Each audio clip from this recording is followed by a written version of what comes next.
You can hear it growling.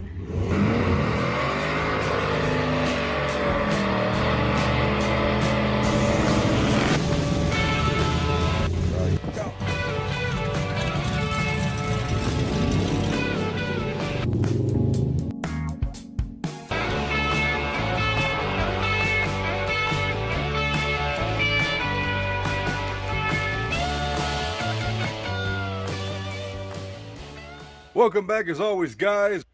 Jed Scott here with Scott Speed Shop, and today we're doing a very special revival, a revival that's quite close to my heart.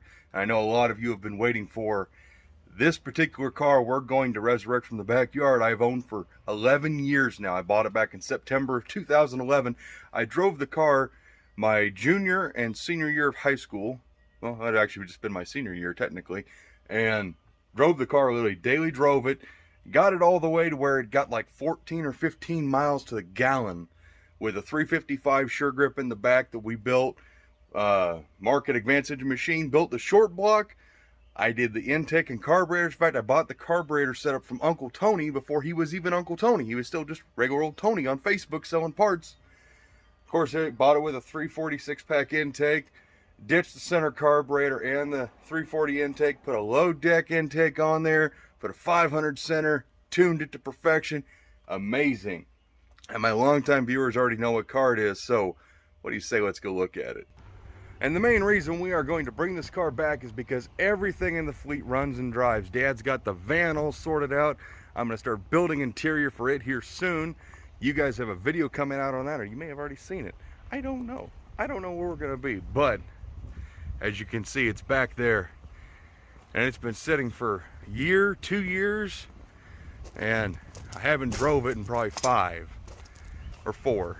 I don't even know. Let's go take a look at how sad it looks. So this is my 1973 Plymouth Satellite Sebring Plus. Someone put a Roadrunner hood on it, and as you can see, the paint is not holding up too good. I painted this car with rattle cans, oh shoot, what was it, 5 years ago, I think? 4 years? 3 years? Who knows?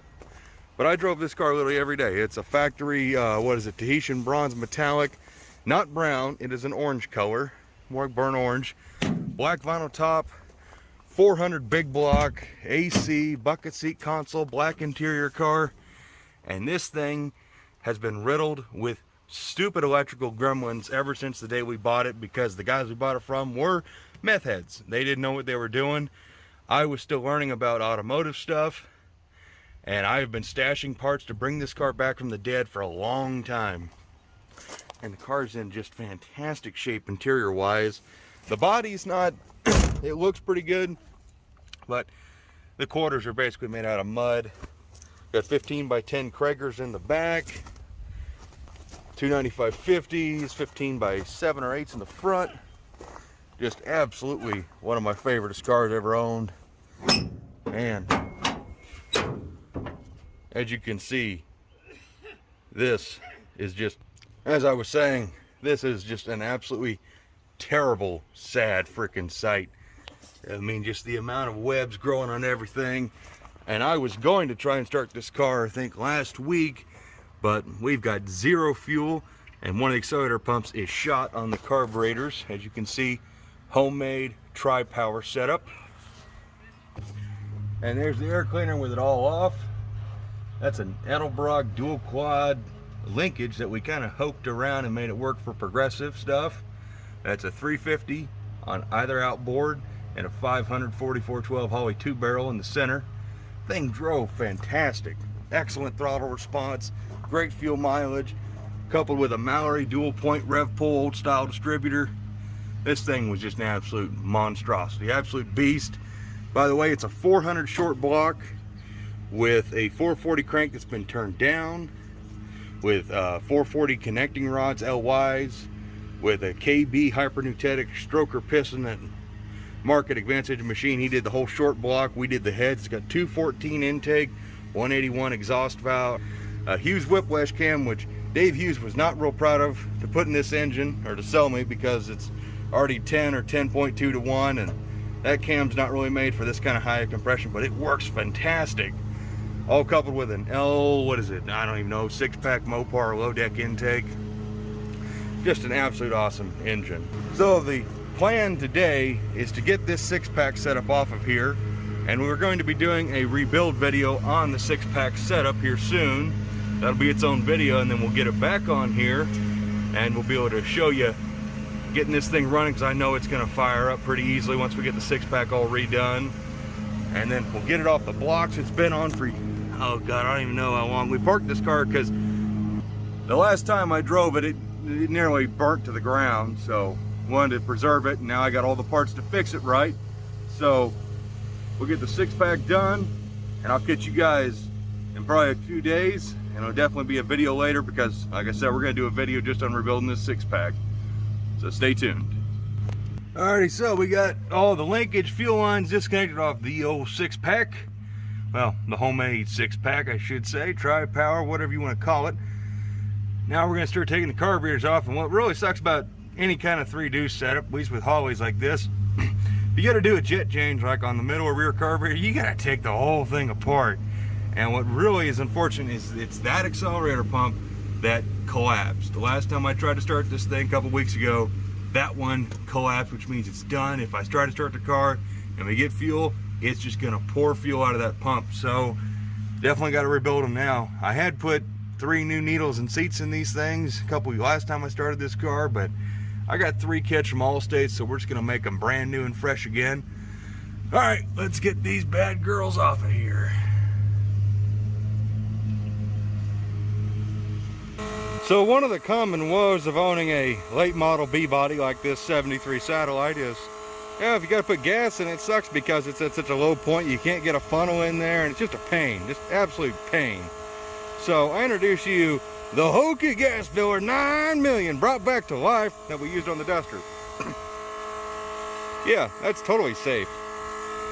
And I mean safe because no more danger. Welcome back, everybody. It's a few days later. And by the way, so this video will be coming out before the 6-pack rebuild video. So if you have any interest in learning how the 6-pack went together and you just want to learn some tech on the carburetors, this video will be out in a few days. So I gotta put the keys down. So we got everything hopefully out here ready to go to get this old car back on the road. My old 73 Satellite. Got everything taped up, cleaned some of the stuff up a little bit. So we'll get the gaskets out of the box. I got all my tools in there. We're gonna fill the floats up. I just put 5 gallons of fresh gas in the tank in case it's empty. And let's see if we can get this old girl to light off and run again.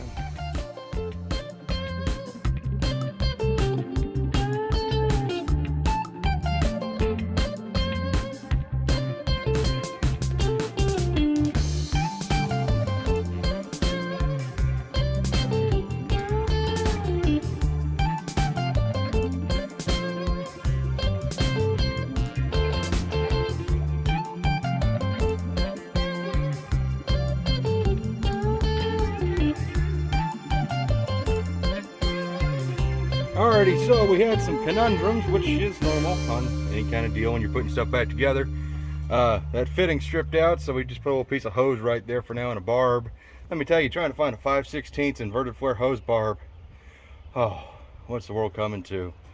So we got, I think, 8 gallons of gas in the car, and we are just about ready. Dad brought me a battery, something way better than what was in here. It's that little guy that's actually out of the Dart.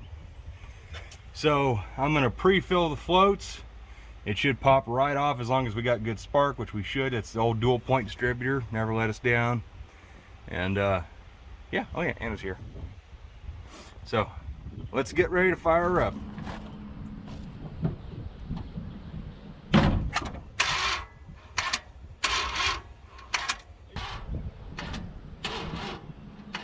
you shitting me? That battery Dad brought me is no good? Oh my Lord.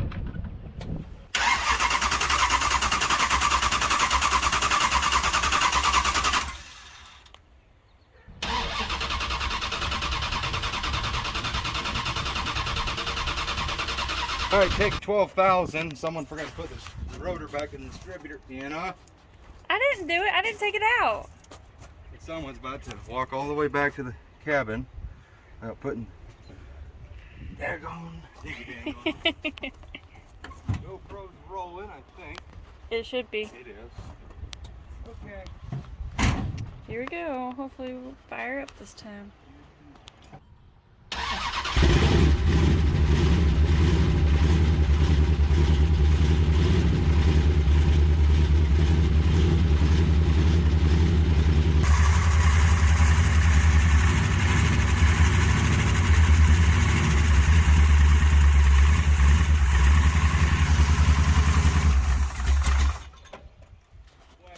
This back one is spewing fuel. Rear one? Yeah. Okay, you know, I can't film and do this, so I'll be back. You. Yeah, you. Here. Be useful, please. There. Okay, go for it.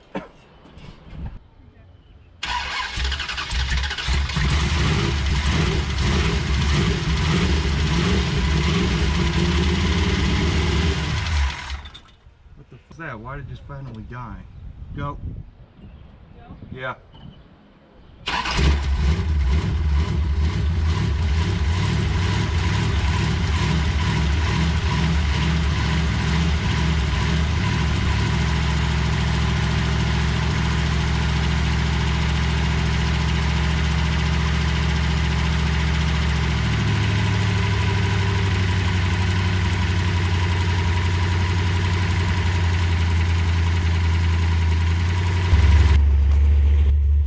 So we did it. It's running again. So we had some issues with that rear carburetor. It was acting up, but it's just the new needle and seat trying to stick. We got it unstuck. And you're gonna hear a lot of engine noise because the lifters that are in this are Johnson high lifts and they're kind of noisy. And we got the starts of a header leak, and I think the bearings in the alternator or water pump are going out. But it's running. Go to oil pressure. Don't give me that look. What's the oil pressure? Looks like 75. 75. Coolant temp? Not moved yet, okay. So we're just going to let it run for quite a while, let all the gas get circulated throughout the system. And we'll check in here in a minute.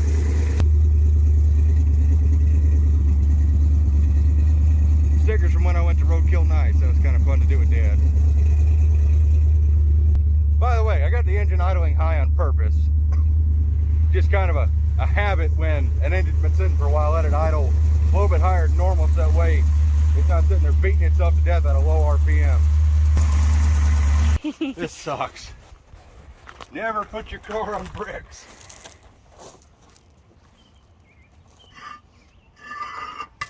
How's that? What's wrong with the brake?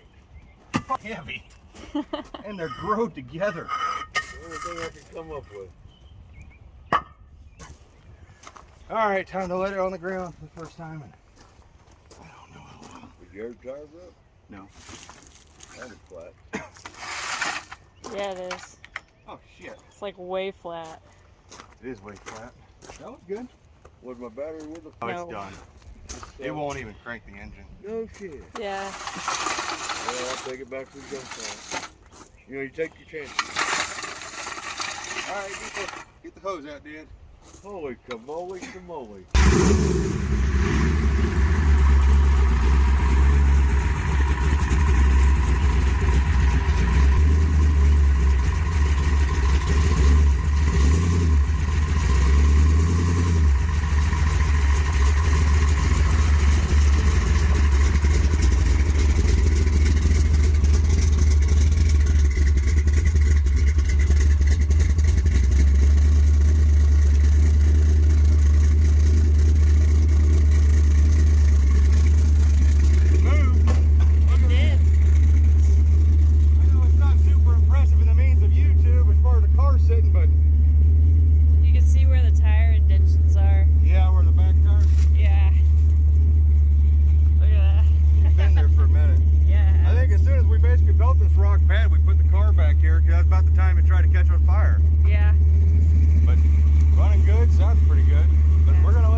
another good thing about, so bee bodies have always been known for having giant trunks.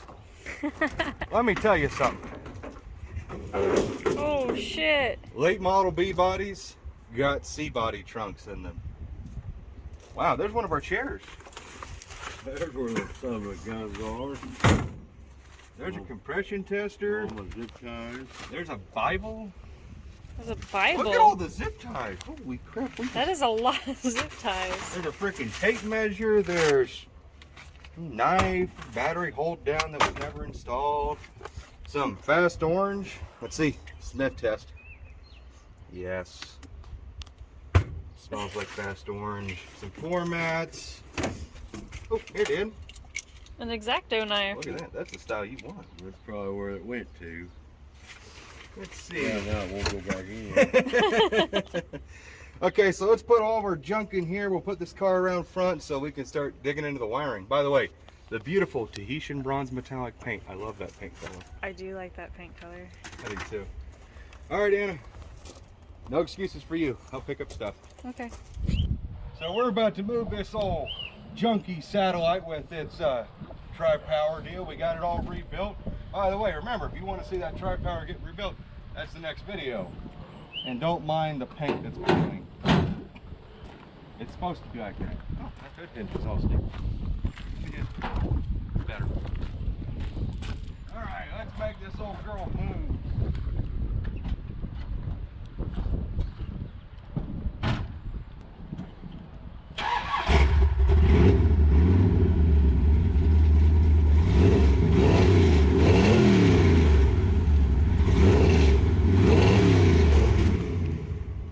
You can hear it growling.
Who sounds better?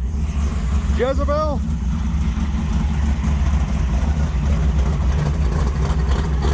Or the satellite?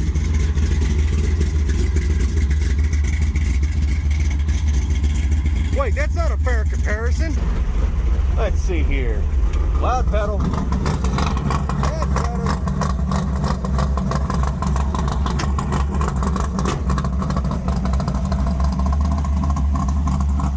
Okay, so we got idling test. Let's see which one sounds better when you rev it, Anna. Get back.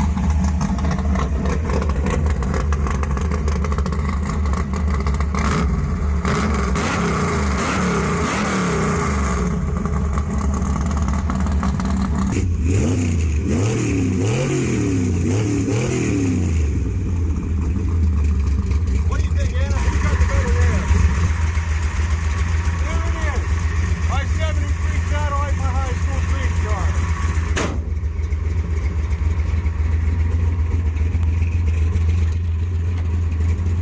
So as always, guys, thank you for watching. Look forward to seeing the next one.